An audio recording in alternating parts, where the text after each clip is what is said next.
Estás escuchando Cuadernos de Viaje, una sección de Ateneo de Saberes.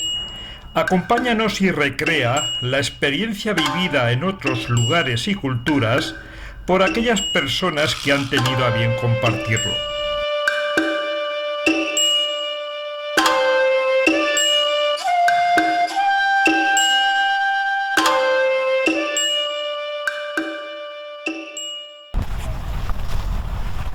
Sacsayhuamán, cuando vinieron los conquistadores, lo pusieron casi la mayoría de los cronistas como fortaleza. ¿Por qué? Porque acá se libró casi la última batalla con Manco Inca. A Manco Inca, obvio está que lo proclamaron Inca los españoles, ¿no?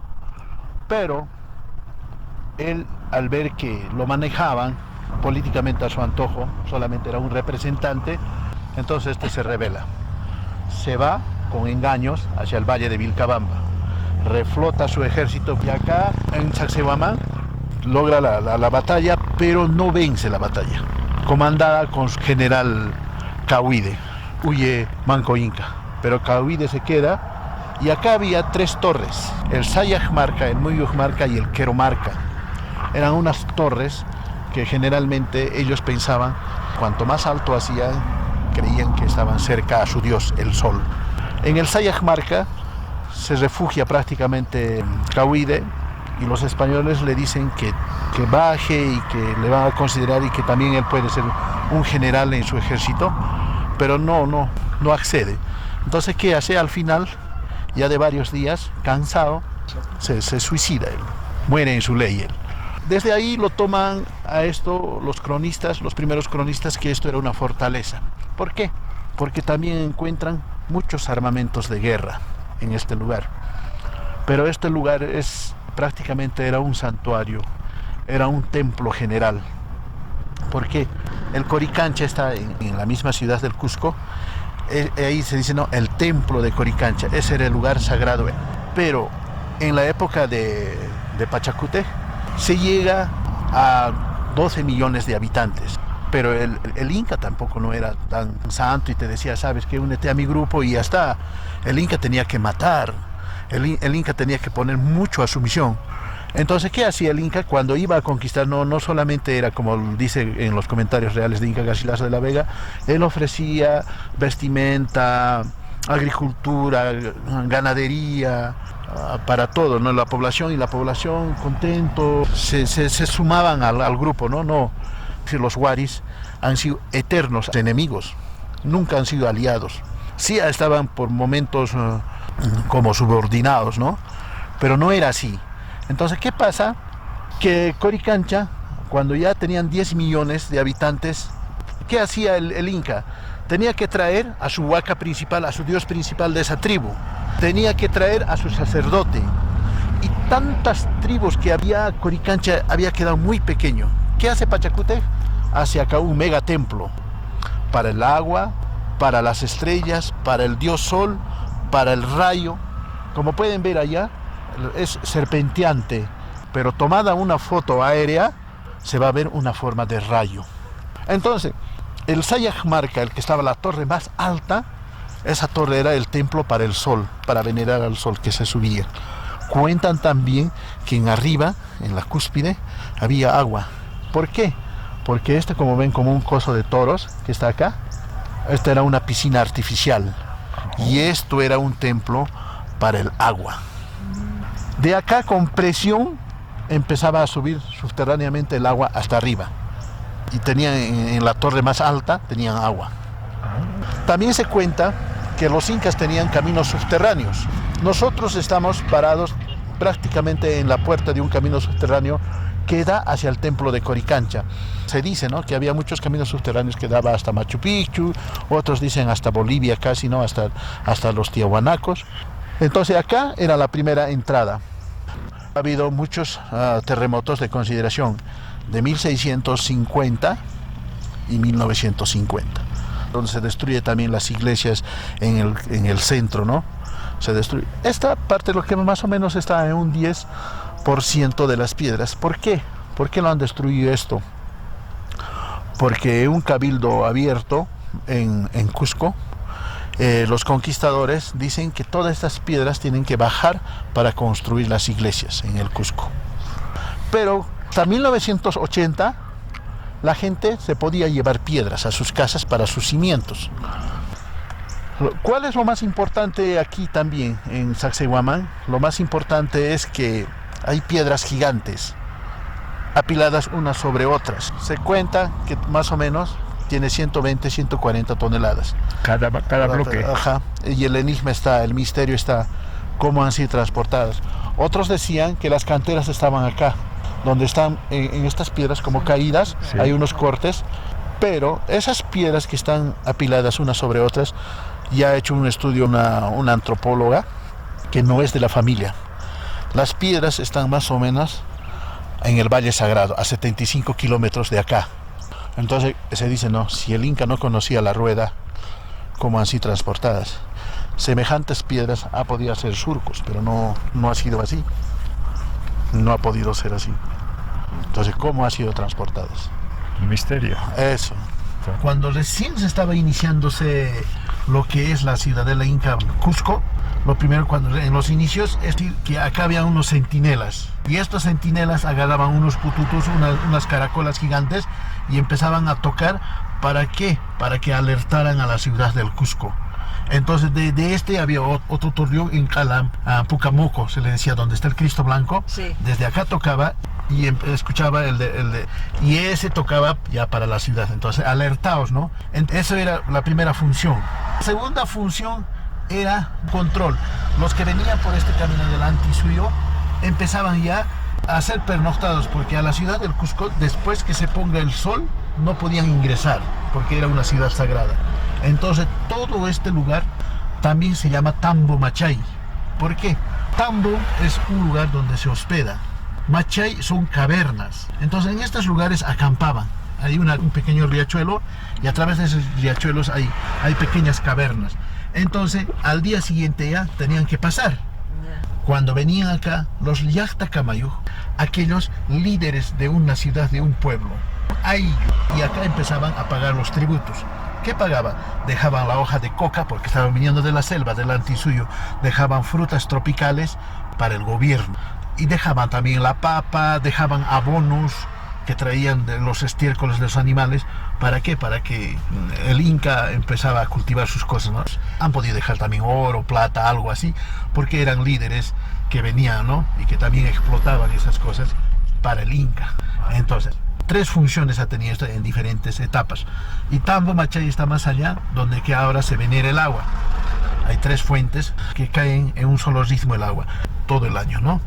Y dicen, no, es una veneración, ahora dicen, no, es un rejuvenecimiento eterno. ¿Para qué era esto? Tenían que purificarse en ese agua, tenían que bañarse, porque tenían que ingresar a la ciudad sagrada. A Cusco. A Cusco. Aquí debe haber un libro. Aquí está. Entonces buscamos Pisa. ¿Ya? Los autóctonos indígenas de acá, ¿no? Entonces no podían poner un Pisa, digo, no tenían letras, no eran analfabetos. Podía ser en cualquier pueblo, ¿ya? Y esto empieza en el pueblo de Maras. El pueblo de Maras es un pueblo de pastores. No sé si les he explicado, porque es muy, muy interesante esta historia. En el pueblo de Maras es un pueblo de pastores. ¿Por qué? Anteriormente, antes que se convierta el pueblo, este no es un pueblo inca, es un pueblo mestizo, ya podemos decir. ¿Por qué? Porque de mucho más allá, detrás de las montañas, hasta la actualidad están las Bambas. Si digamos estaríamos acá orientada en Maras, estaríamos detrás de estas montañas, algo así, ¿no? En el sitio de Maras, en este pueblito de Maras.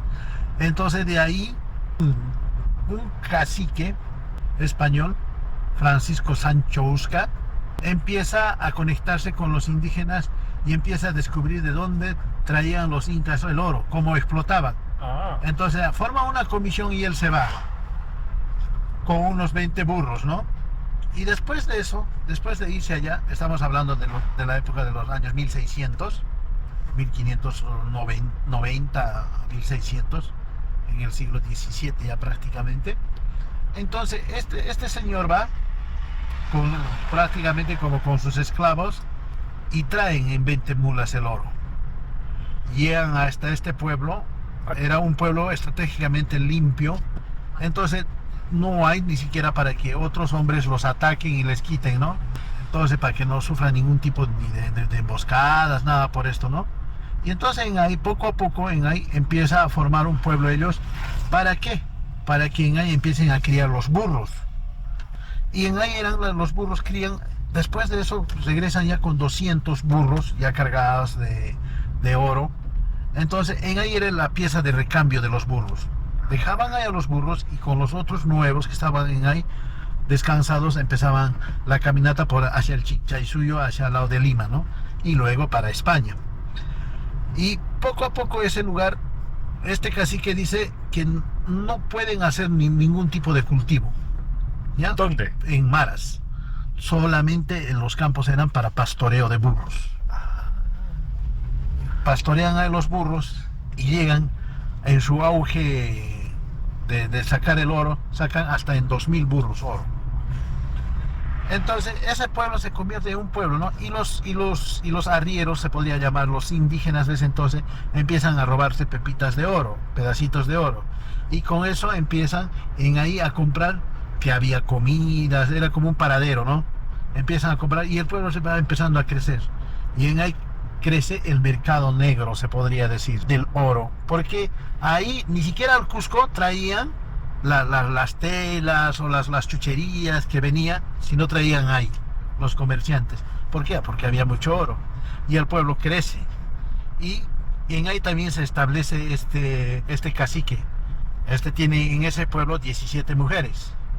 Y poco a poco la seda llega, ¿no? La vestimenta actual, la tela actual, llega y todos los indígenas empiezan a ponerse igual, como el español.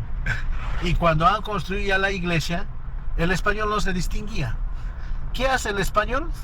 Se muda al frente, al pueblo de Tiobamba. En ahí edifica su iglesia muy ostentosa, muy gigante. Es linda la iglesia de Tiobamba. Entonces en ahí se va con sus 17 concubinas, hace sus cuartos para sus concubinas y un cuarto general para él, ¿no? Y su iglesia. Y está ahí con el sello del escudo del reinado de España, todavía lo pone. Lo que no hay casi en ninguna de las iglesias en el Cusco. Solo creo que hay en la catedral. Entonces este hace eso y entonces los de ahí se creen hasta la actualidad más españoles que indios. Entonces, ¿qué hacen? Igual hacen sus casas con unos dinteles, unas columnas talladas en piedra, porque había mucho oro, ¿no? Y también se visten igual que el español y también se ponen unos sombreros blancos con copas altas. La que tiene más alta copa se dice que es de sangre española y que también tiene un poder económico más alto. Y en ahí, como crece el mercado, no sabían cómo poner su aviso como son analfabetos los indígenas, empiezan a poner el banderín. Este banderín rojo que significa chicha, ¿no? Ahora, pero en este entonces había 3 colores: el rojo, el amarillo y el azul. El rojo era que significa que había la chicha, la frutillada, el cóctel de fresas, ¿no? Más suave, y eso era para las damas. Y el amarillo indicaba que era una chicha fuerte, la chicha de jora, del germinado de maíz, y podía embriagarse. Pero cuando existía el azul más en ese banderín, quería decir que la chichera, la dueña de la chichera, estaba sola, que el marido no estaba y podía ligar con alguien o era soltera. Eso era el aviso en esto. Así es. Nos habían hablado también en esos trayectos que hacían de los tapados. ¿Qué pasa con los tapados? Los tapados son, digamos, cuando ya llegan los españoles, empiezan a huir de las panacas reales, las familias reales del Cusco, porque había muchas familias reales en el Cusco. Entonces huyen al ver que están entrando los españoles, los conquistadores, ¿no? Entonces en este tiempo ellos empiezan a huir con todo su cargamento, ¿no? De sus tesoros. Y en el camino, cansados, han podido escarbar y han podido guardar a esos tesoros, esconder, siempre con la esperanza que en algún tiempo ellos lo podían sacar. Entonces esos son los famosos tapados que hasta en la actualidad hay, ¿no? Y muchas personas también igual, cuando tenían riquezas llegaban a escondidas y cuando ya no podían ya empezaban a escarbar y lo dejaban ahí, ¿no? Con señales bajo una piedra, o de repente también hacían unas cosas arquitectónicas, ¿no? De piedras pequeñas, lo rodeaban, y generalmente todo tapado estaban en cerámicas. En vasijas. En vasijas de barro, ¿no? En cerámicas. Estaban ahí los tapados. Hasta la actualidad hay eso. En muchos caminos que han podido ir, ¿no? Y hasta en la época de la ya colonia, cuando ya empiezan ya a ver las monedas, ¿cómo se llama? Los doblones. Los doblones. Ha habido muchos casos en estos puentes coloniales, en los costados, que han encontrado doblones de oro. ¿Por qué? Porque escondían en lugares bien señalizados, ¿no? Para que no se podrían olvidar, tal vez, ¿no? En lomadas, en rocas que no se podían confundir. Venga, y dejaban escondido. Dice que el Chinchero, los hacendados, los que venían de España, entonces a los indígenas los hacían trabajar a chicotes. ¿A chicotes? A chicotes, a látigos, ¿no? A latigazos. A latigazos. Entonces, ¿por qué? Porque también hay algunas crónicas que el indio era débil. No es como cuentan, ¿no? Que el indio era muy fuerte, que medía no sé cuántos metros, llegaba a los 2 metros, 1,80 m, era muy fuerte y estaba capacitado para que trabaje trabajos duros. Pero no pasa así. En los reyes de España dicen que los indios no están para trabajos. Por eso mandan los esclavos negros de África a trabajar aquí. Y al indio lo marginan o lo dejan a un lado, porque no era para trabajos fuertes. Entonces, a estos indios a puro latigazo les hacían trabajar. Siempre ha habido mucha fiebre por el oro, ¿no? Claro. Y actualmente sigue habiéndolo. Hay unas minas y una zona bastante conflictiva, según nos han dicho, que es la Rinconada, ¿no? Ah, esa está en la sierra, acá de Puno, la Rinconada. Pero también hay mucha minería ilegal que es en la selva, Sí, con tala de la mano. No, acá en Madre de Dios, cerca de Cusco. Ah. Sí, es Madre de Dios. ¡Wow! ¡Qué manera de destruir la selva! ¡Qué manera de destruir! Con maquinarias pesadas, con dragas gigantes. Ahora están entrando con todo. Y eso que hay bombardeos de parte del gobierno, igual sigue destrozando. ¿Es un parque natural? Claro, es un parque natural, pues la Reserva Nacional de Tambopata está en ahí, y parte del Manu también está en ahí, Cusco y Madre de Dios. Pero hay en zonas como los Maracaibos, donde es una reserva nacional, están destruyéndolo. Lo que nos contaban. ¿Sabes por qué? Porque no podía ser así.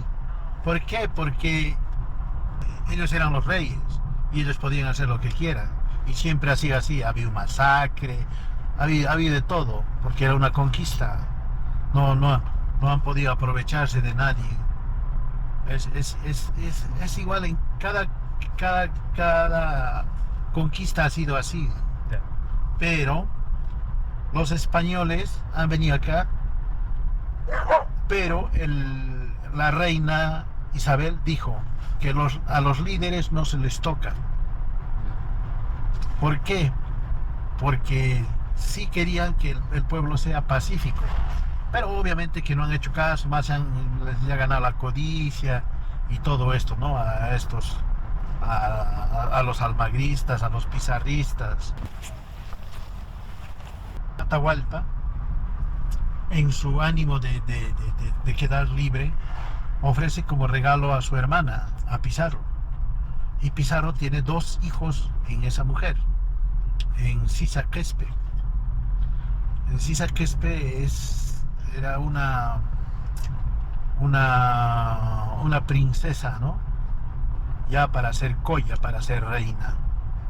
Entonces ahí le hace 2 hijos Pizarro, lo que es Francisca y Diego Pizarro. Y Francisca es la primera mestiza que pisa España. y en España se casa con su tío Diego. Diego de Pizarro. Fue decapitado acá por los almagristas. Diego de Almagro, Francisco Pizarro y Hernando de Luque. Ellos han venido, los tres socios de la conquista, aquí. Entonces el que ha muerto más antes ha sido Hernando de Luque. Pero Diego de Almagro y Francisco Pizarro se juntan. Los almagristas se han ido para el lado de Chile. Y los pizarristas de Cusco para allá al Ecuador. ¿Ya? Pero se habla mucho de Almagro aquí en Perú. Claro. ¿Por qué? Porque le ha declarado, al final, cuando fue para Chile, cuando se separaron, no encontró nada, ningún tesoro, no encontró nada, ¿no? Estaba pelado prácticamente. Y entonces le declara la guerra. Se vuelve para atrás. Claro, le declara la guerra pues a Pizarro. Así es. O sea que al final también se enzarzaron entre... Claro, se juntan con los cañaris, con los chachapoyas, con los yanaconas, porque los mapochos eran unos salvajes y no tenían nada que hacer, o sea, no le valía. ¿Los que estaban en Chile? ¿O? Claro, los chilenos son, por eso le dicen mapochinos a los chilenos, es de otra cultura El salvaje. Mapocho no formaba, o sea, una parte de Chile no formaba parte del imperio inca. Claro, obviamente, hasta Antofagasta pasaban a los mapochos. Y es así. Por eso ahora, hasta ahora, como son almagristas, hasta ahora se quieren expropiar de todos los chilenos. El pisco dices de Chile, el ceviche dices de Chile, lomo saltado, suspiro a la limeña de Chile. De todas maneras, qué distinto se ve cuando se cuenta la historia desde un lado y de otro, ¿eh? No, es que tienes que ver los dos lados. Hay cosas que no a veces te cuentan de diferente. Por decir, en los comentarios de Inca Garcilaso de la Vega, todo es a favor del Inca. Todo. También igual Pedro César de León, todo es a favor de los españoles. Pero Huamampoma de Ayala cuenta, Emiliano Huamantica cuenta de diferente manera. También hay otro cronista, Francisco Pizarro, también se llama este cronista, también cuenta de diferente manera, es más neutral. Él escribe el libro El Señorío de los Incas. Ese libro es muy interesante. Es curiosa también la historia del traductor Felipillo cuando llega a Atahualpa para claro. evangelizarle. Claro, el Felipillo es un traductor. Le dicen Felipillo, le dicen Felixillo, le dicen Pascualillo al Felipillo. O sea, cada cronista le pone su nombre. En realidad no sabemos cómo se llamaba este traductor. Este traductor. ¿Pero y qué pasó? Realmente, según lo que se dice, ¿no? que ellos venían a evangelizar y como de regalo de Pizarro le entregaba la Biblia. Pero no decían que era una escritura santa, no le dicen nada, simplemente es un regalo. Pero como no sabe leer, lo primero, antes que lleguen a la reunión, Atahualpa sabía todos los movimientos de estos 200 hombres que venían. De los conquistadores. De los conquistadores. Él ya les había seguido ya 45 días. Eso era en Cajamarca, ¿no? Ajá. Ellos ya le han seguido 45 días, ya sabían cuántos eran, cómo vestían, todo. Pero en cambio el español decían que a nosotros nos creen que somos dioses, que no podían hacer ni sus necesidades. ¿Quién lo decía? Eso le dice Ciesa de León. Pero ya también el otro cronista de Huamampoma de Ayala dice que no, que ya los habían seguido ya tenían ya seguimiento, muchísimo más antes ya habían tenido seguimiento. Tal caso, su padre de Atahualpa, Huayna Capa, muere con la varicela, ya que no conocíamos esa enfermedad aquí. Entonces sí sabía ya que habían entrado un año antes todavía, pero 45 días le siguen a estos guerreros, ¿no? Entonces ya sabían sus movimientos.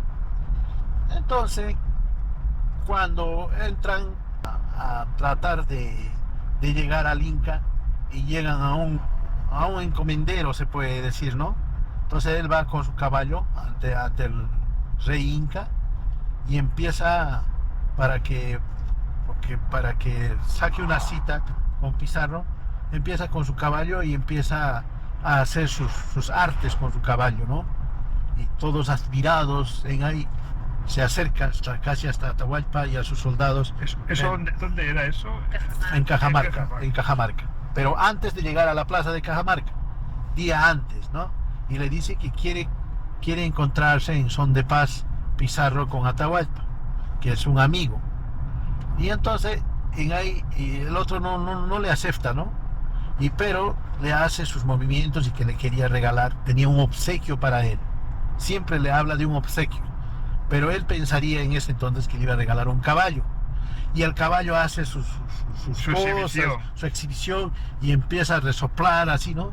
Y los indios se asustan, se escapan. Pero van ante Atahualpa y el caballo le resopla igual en la cara, pero Atahualpa ni se inmuta. Se va y le dice: ya, al mediodía estaré en la plaza de armas. Se va el mensajero. Se va el mensajero. Y Atahualpa los nombra como a 25 indios guerreros que se habían asustado del caballo y los manda a ejecutar, los mata. Era cruel. Atahualpa era muy cruel. ¿Por qué? En la otra ya también, cuando lo están llevándole preso a Huáscar, a su hermano, hacia Lima, a Pachacamac. Cuando están yendo a Pachacamac, en Pachacamac estaban los sacerdotes de élite en Lima. Pachacamac, ¿qué es? Los que crearon el mundo. Y entonces los que crearon los mundos estaban los sacerdotes de élite. Estaba yendo preso ahí para que sea apresada en ahí. Atahualpa en ese momento manda a su gente de confianza diciendo que lo asesinaran a Huáscar, porque con Huáscar de repente los españoles iban a negociar otras cosas más. Agarran a Huáscar, lo ponen las manos para atrás, lo amaniatan con los pies, lo ponen a una piedra plana y con otra piedra lo chancan como a una sandía a su cabeza, a su hermano. Lo ejecutó a su hermano. Y después de eso citan a mediodía, hace citar, y cuando están a mediodía todo era silencio. Se desespera ahí Pizarro. No había nadie en la plaza de armas. Ellos se ocultan en lugares estratégicos y ponen sus cañones en lugares estratégicos. Ellos habían seguido 45 días a estos guerreros, pero jamás habían visto utilizar ese cañón. Jamás habían escuchado el cañón los indígenas. Entonces, 12 del día, no aparecía Atahualpa, porque Atahualpa venía con 5,000 bailarines, 7,000 soldados, y que barrían las pistas, le llenaban de alfombra en andas, y que lo que era 2 horas para llegar se convirtieron en 5 horas, porque era toda una ceremonia. Y entraron con todos sus bailarines, porque eran 200, ¿no? Y 200 no lo iban a hacer nada, porque tenían 7,000 soldados. Y 5,000 bailarines, y con sus concubinas y todo eso, ¿no? Pero parece mentira que con lo cruel que era Atahualpa cometiese ese error, ¿no? Le ha subestimado al español como lo que ha querido dar 200 hombres a 7,000 soldados, 5,000 bailarines. ¿Qué le iba a hacer 200 hombres? Entonces entra a la plaza y la plaza se llena solamente de los 5,000 bailarines y sus soldados quedaron para afuera, unos cuantos entraron y ya. Y empieza la ceremonia. Va este fraile, le ofrece, lo huele, lo escucha, no hace nada del regalo, que pensaba que él era el caballo, ¿no? Pero no pensaba que le iban a regalar un pequeño objeto, ¿no? Lo mira, lo huele, lo escucha, ¿no? Molesto de lo que le han regalado esa pequeña cosa, porque él quería el caballo y lo tira. Pero que tira que la Biblia. Las Biblias lo tira, y sacrilegio, que tal, que ha faltado, y empiezan a reventar el cañón. Empieza a reventar el cañón en una plaza muy llena, y el estruendor que ha hecho el cañón ha sido ¡bum! Y la gente despavorida se pisotearon, entre ellos se mataron prácticamente. Eso fue una estampida, fue pues eso. Ese fue el problema, pues. Entonces así fue. Y Pizarro y todos entraron al ataque y Pizarro es el que lo coge a Atahualpa. Lo agarra, pone la espada y sabían ellos que si cogían al líder se rendían. Dicho era verdad, porque tranquilamente si los 7.000 soldados que estaban afuera reaccionaban, lo desaparecían los españoles. Pero como Pizarro ha llegado como ha podido, ha muerto creo uno y 2 o 3 se han fracturado, algunas fracturas los españoles de los 200, no ha habido más. Entonces le agarra, le pone la espada y una daga después y se rinde a Atahualpa. Y todo el pueblo se rinde. Y así fue. ¿Y por qué estos 200 hombres se hicieron fácil? Porque después el tal Rumiñao y Yorazonco, tantos generales que tenía Atahualpa fácil podían. ¿Por qué? Porque, por ejemplo, una parte de los cañaris no estaban con Atahualpa. Una parte de la cultura wari no estaba con Atahualpa. Entonces decían que los españoles han venido como mandados por el cielo, como unos dioses, ¿no? Para que a ellos les hagan respetar. Y muy rápidamente se unen hacia los conquistadores. Claro. Entonces ha sido mucho más fácil conquistar ya, ¿no? Con ellos al lado. No cambiaba nada. ¿Cómo viajaba el séquito? ¿Con animales, con bestias? Generalmente caminando y el Inca en andas, porque no había un animal que podía cargar. La llama carga en distancias largas 25 kilos, no carga más la llama. Pero la particularidad de la llama es solo camina 15 kilómetros, no camina más. Es como si tendría cronómetro en sus patas y un medidor de distancias. No camina más. Así es la llama. La llama, ni por más que lo golpees, nada. Se tira al piso y hay que... No camina más la llama. Así es la llama. Entonces, si este Inca caminaba en andas, ¿cómo se transportaba de Puno, por decir, hasta Quito? ¿O cómo se transportaba de Cusco a Quito? ¿Cuánto tiempo tendría que caminar a pie y en andas hasta Quito, el Inca? Y se le pasaba su gobernatura. Prácticamente 40 años ha gobernado Pachacútec. Y en 40 años ha transformado todo. Y entonces, ¿cómo ha hecho Pachacútec? Ha hecho Sacsayhuamán, Machu Picchu, Ollantaytambo, Pisa. Había la Minca, la Mita y el Aini. ¿En qué consistía? El Aini era recíproco. Tú me ayudas, yo te ayudo. Eso era la ley. La Minca. Generalmente la Minca significa yo voy a trabajar gratis. Yo no es que tú trabajes para mí y luego yo trabajo para ti, no. Es trabajo gratis, es la Minca. Pero te hacen beber y te hacen comer. Es como te hacen comer bien y te hacen beber bien. Esa es la Minca. Y la Mita ya también es impuesto para el Inca. Tienes, por decir, 10 días al mes que tú tienes que trabajar para el Inca. Sí, una contribución. Claro. Entonces, esa técnica han agarrado los españoles, los colonizadores, los hacendados, de la Mita. La Mita la han cambiado de nombre, le han puesto condición.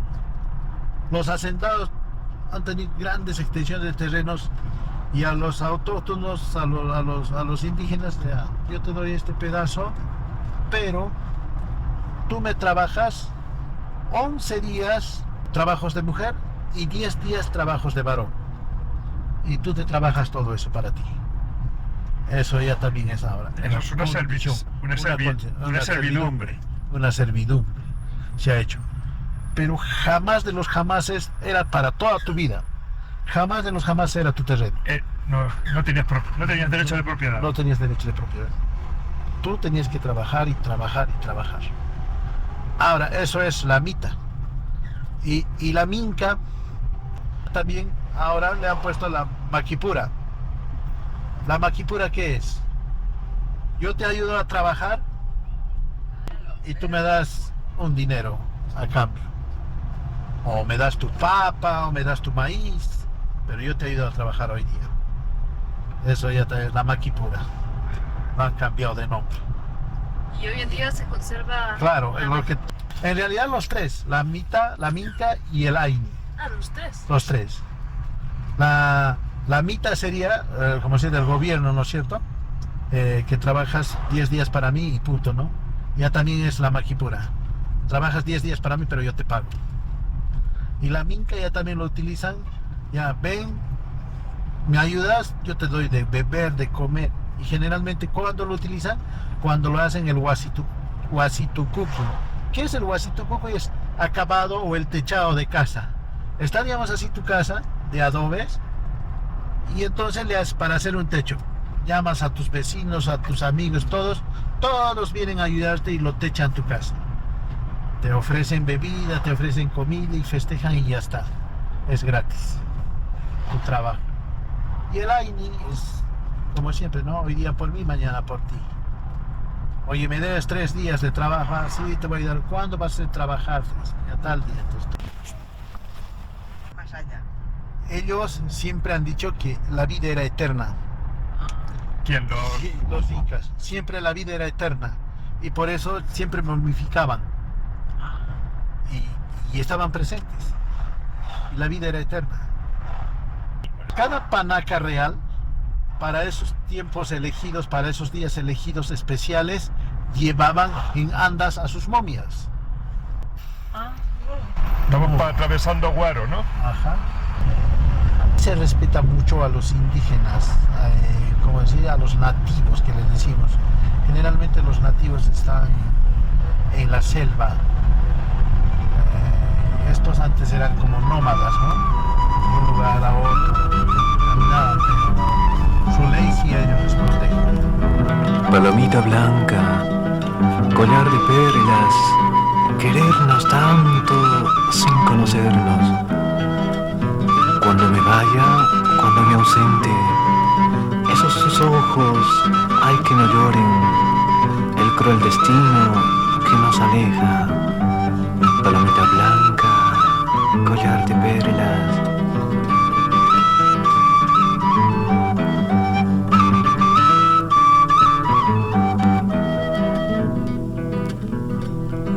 Dejar el nido por una guerra, viva la patria, muere el amigo. Dejar el nido por una guerra, viva la patria, muere el amigo. Ay, qué injusticia de hombre a hombre, ay, qué tristeza de hermano a hermano. Viva la patria, muere el amigo.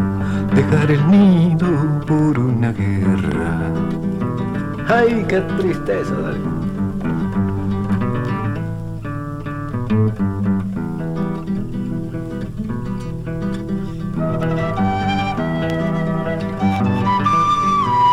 ¡Esa querida!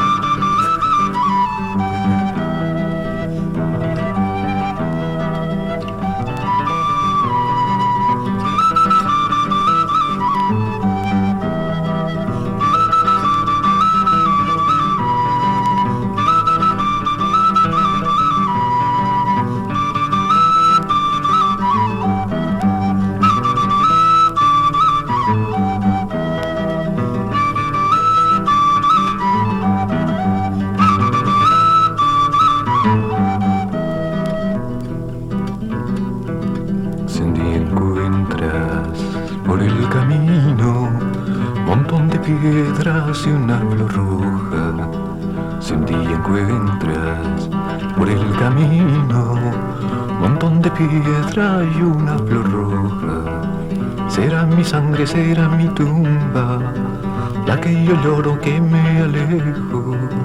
Ay, no me llores de haber manchado con mi partida tu color blanco. Ay, no me llores de haber manchado con mi partida tu collar blanco.